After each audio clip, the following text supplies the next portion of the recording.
Origin footballer শব্দটা মাথায় আসতেই কার নাম উদয় হয়? গেস করুন তো।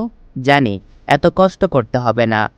অবশ্যই বিশ্বের অন্যতম সেরা লিগে খেলা হামজা চৌধুরীর নামটাই প্রথমে চলে আসে।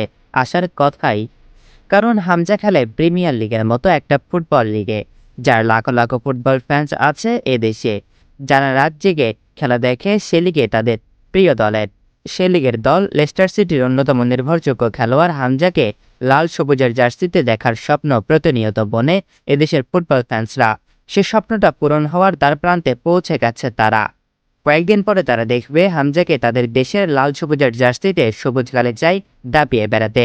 তারা দেখবে ঢাকার মাঠে হামজার পায়ের কারুকার্য। ১৯৯৭ সালের ১লাই অক্টোবর জন্মগ্রহণ করেন হামজা দেওয়ান চৌধুরী। বাবা গ্রানাডিয়ান আর মা বাংলাদেশি। পরে তাদের ছাড়াছাড়ি হয়ে যায়। এরপর সৎবাবার ঘরে বড় হতে থাকেন হামজা। মজার বিষয়, তিনিও বাংলাদেশি। তবে তিনি সবসময় হামজাকে নিজের সন্তানের মতোই আগলে রেখেছেন। হামজার বাবা মার আদি বাড়ি সিলেটের হবিগঞ্জ জেলায়।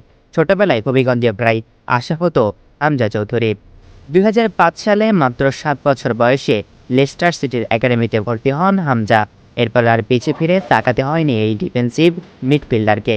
মাত্র ১৬ বছর বয়সে নজরে পড়েন ইউরোপের অনেক ক্লাবের। তবে ২০১৬ সালে তাকে লিগ ওয়ানের ক্লাব বার্টন অ্যালবিয়নে লোনে পাঠায় লেস্টার সিটি, যেখানে তিনি ২৮ ম্যাচ খেলেন।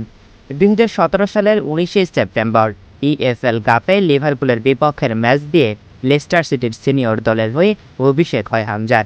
এরপর থেকে ১২৮ ম্যাচ খেলেছেন লেস্টার সিটির জার্সি গায়ে। দ্য ফক্সেসদের হয়ে ২০২০ সালে উয়েফা ইউরোপা লিগে খেলার মধ্য দিয়ে হামজা প্রবেশ করে আরেক মাইলফলকে। ২০২২ সালে তিনি লোনে যোগ দেন ওয়াটফোর্ডে, যেখানে খেলেন ৩৭ ম্যাচ। তাছাড়া ইংল্যান্ডের বয়সভিত্তিক দলেও খেলেছেন বাংলাদেশি বংশোদ্ভূত এই তারকা। ২০১৮ সালে চায়নার বিপক্ষে ইংল্যান্ড অনূর্ধ্ব-২১ দলের হয়ে অভিষেক হয় হামজার। অনূর্ধ্ব-২১ দলের হয়ে ৭ ম্যাচে মাঠে নামেন হামজা। হামজা লেস্টার সিটির হয়ে এফএ কাপ, ইএফএল চ্যাম্পিয়নশিপ ও কমিউনিটি শিল্ড জেতেন। এছাড়াও ইংল্যান্ডের হয়ে তোলন কাপ জেতেন ২০১৮ সালে। বর্তমানে দেশের ১৬ কোটি মানুষ অধীর আগ্রহে বসে আছে হামজার অপেক্ষায়। দেশের ফুটবল ফ্যান্সরা প্রস্তুতি নিচ্ছেন তাকে বরণ করে নেওয়ার। মিডিয়া দিনক্ষণ গুনছে তার ইন্টারভিউ নেওয়ার। সবকিছুই সুষ্ঠুভাবে চলছে রাজাকে নিজেদের করে নেওয়ার। সময় হয়েছে বাংলার ফুটবল জেগে ওঠার।